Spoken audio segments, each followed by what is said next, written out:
بسم اللہ الرحمن الرحیم۔ محترم سامعین و ناظرین، السلام علیکم ورحمۃ اللہ وبرکاتہ۔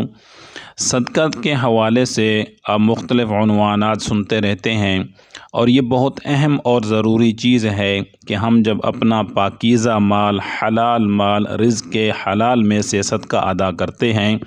تو یہ صدقہ ہم کس کو دیں اور کون زیادہ مستحق ہوتا ہے۔ بالفرض اگر ہم نے کبھی کوئی صدقہ کسی چور یا ڈاکو کو دے دیا، یا وہ صدقہ ہم نے کسی گناہ گار یا فحشہ عورت یا غلط عورت کو دے دیا، تو اس کے بارے میں حضرت شیخ الاسلام مفتی تقی عثمانی صاحب کیا فرماتے ہیں، آئیے سنتے ہیں۔ ہے کہ ایک مرتبہ خود رسول کریم صلی اللہ علیہ وسلم نے یہ واقعہ سنایا کہ ایک مرتبہ ایک شخص تھا، وہ اس نے دل میں ارادہ کیا کہ آج میں کچھ صدقہ کروں گا، پیسے صدقہ کروں گا، اور رات کے اندھیرے میں کروں گا۔ مقصد یہ تھا کہ کوئی اس میں ریاکاری شامل نہ ہو، اخلاص کے ساتھ رات کے اندھیرے میں کسی کو پتہ بھی نہ چلے، صدقہ کروں گا۔ پیسے لے کے نکلا تو کسی آدمی کو دیکھا، خستہ حال ہے، غریب سا نظر آیا کوئی آدمی، اس کے ہاتھ میں رکھ دیے پیسے۔ بعد میں صبح کو پتہ چلا کہ وہ آدمی جس کے ہاتھ میں پیسے رکھ دیے تھے وہ تو چور تھا، اور وہ تو الٹا سزا دینے کے لائق تھا، وہ صدقے کے لائق نہیں تھا۔ آپ ذرا سوچو کہ اگر آپ ہوتے اور ہم کسی کو صدقہ دیتے اور بعد میں یہ پتہ چلتا کہ وہ چور ہے، تو کیا کہتے ہیں کہ افسوس کا اظہار کرتے نا، چاہے افسوس ہمارے پیسے ضائع ہو گئے، ایک ایسے شخص کے پاس چلے گئے جو حقیقت میں مستحق نہیں تھا، الٹا چور تھا۔ مگر اس اللہ کے بندے نے، رسول کریم صلی اللہ علیہ وسلم فرماتے ہیں، جب اس نے سنا کہ میرا صدقہ چور کے پاس چلا گیا، تو وہ کہتا ہے الحمدللہ علی طارق، شکر ادا کیا، یا اللہ آپ کا شکر ہے کہ آپ نے مجھ سے صدقہ دلوا دیا، چاہے چور کے پاس چلا گیا مجھے تو پتہ نہیں تھا، لیکن آپ کی توفیق ہوئی کہ میں صدقہ کر دوں تو میں نے صدقہ کر دیا، آپ کا شکر ہے، الحمدللہ علی طارق۔ لیکن آج پھر کروں گا صدقہ دوبارہ۔ اب دوبارہ کیا رات کو، تو دیکھا ایک عورت جو ہے بیٹھی، وہ بہت ہی خستہ حال میں بیٹھی ہے، اور دیکھنے سے پتہ لگ رہا ہے کہ یہ بہت ہی بیچاری غریب ہے اور خستہ حال ہے، اس کو دے دیا۔ بعد میں پتہ چلا کہ وہ عورت جو تھی، اللہ بچائے، فاحشہ عورت تھی،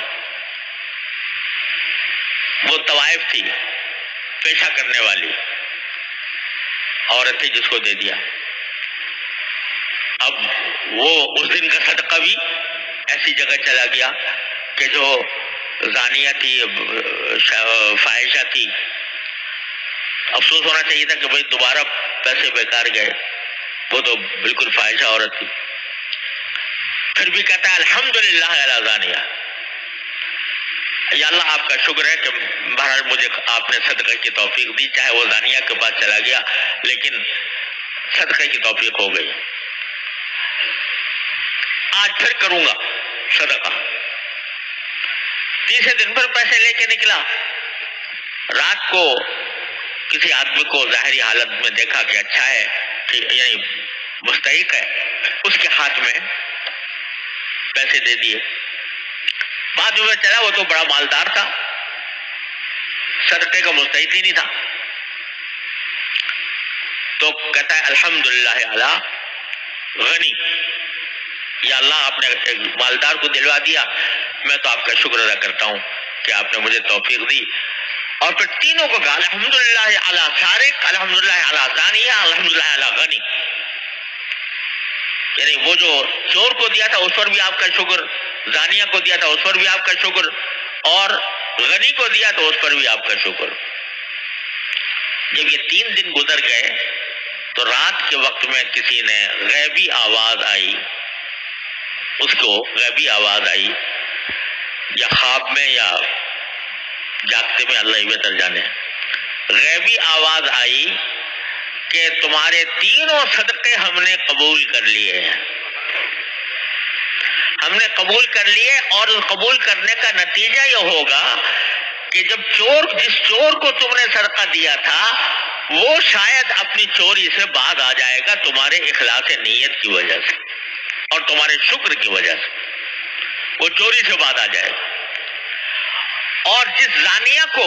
تم نے صدقہ دیا تھا تو وہ اس صدقے کی برکت سے کچھ بعید نہیں کہ اللہ تبارک و تعالیٰ اس کو اس بیہودہ پیشے سے نجات دلا دے اور وہ عفت اور پاک کا دامن بن جائے، عفیفہ اور پاک دامن بن جائے. اور وہ جو غنی کو دیا تھا، مالدار آدمی کو دیا تھا، اس کے بارے میں کچھ بعید نہیں ہے کہ اللہ تبارک و تعالیٰ اس کے دل میں تمہارے صدقے کی برکت سے یہ ڈال دے کہ میں بھی تو آخر مالدار ہوں، یہ آدمی پیسے لے کر آیا تھا، صدقہ کر رہا تھا، میں اتنا بخیل ہوں کہ بجائے اس کے کہ میں صدقہ کرتا میں نے اس کے صدقہ کے پیسے وصول کر لیے. تو اللہ تبارک و تعالیٰ اس کو شرم دلا کر اس کو آئندہ صدقہ اور خیرات کے اوپر آمادہ کر دے کہ اللہ کے راستے وہ پیسے خرچ کرے. تو اب یہ جو ہے نا تینوں واقعات ایسے ہیں اگر دیکھو کہ یہ ناگوار واقعات ہیں کہ بھئی اچھا خاصا صدقہ دینے کی نکلا تھا، غلط آدمی کو دے دیے. تو آدمی اس کے اوپر ناشکری کرتا کہ ہاں یہ کیا ہوا، میں تو صدقہ دینے نکلا تھا، اللہ میں نے ایک ایسے آدمی کو دلوا دیا. الحمد باللہ ناشکری کرتا. ناشکری کے بجائے اس نے شکر کیا، الحمدللہ علی سارق، الحمدللہ علی زانیہ، الحمدللہ علی غنی.